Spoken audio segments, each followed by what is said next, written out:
अहाँ सबके लेल आबि रहल बिल्लू रानी का जवानी।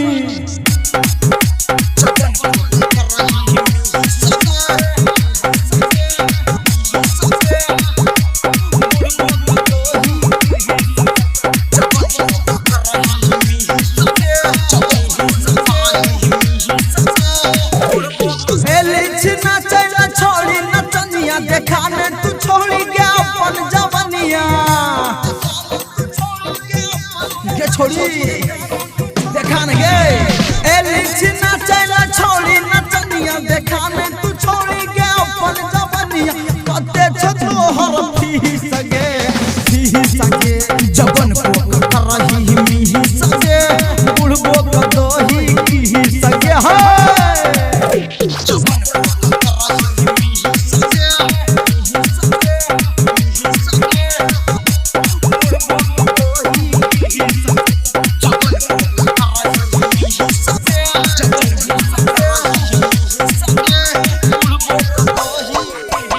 तू छोड़ी किया ट्वीट जतो स्टेज गे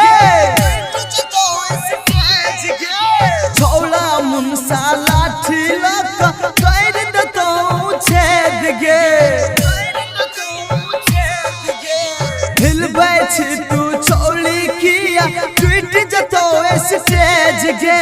छोड़ा मुनसा लाठी लक कर दतो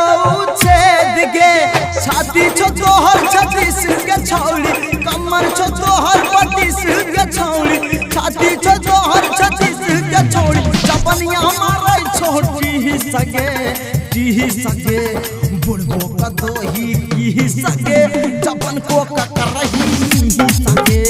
बुढ़बो का दोही की सगे जपन को करही सगे है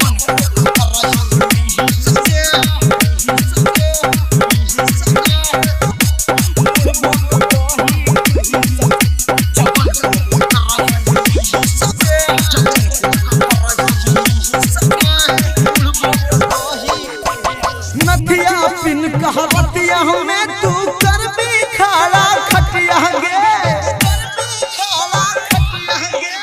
छोड़ा सब देखे छो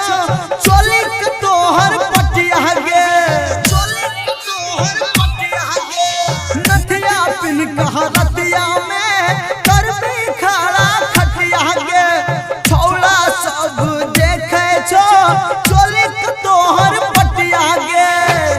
तू छोड़ी क्या करही सा सब तके छो तोरे दिशा तू छोड़ी क्या करही सा जवन को करही की सगे बुढ़बो कदोही की सगे जवन को करही सगे बुढ़बो कदोही की सगे जवन को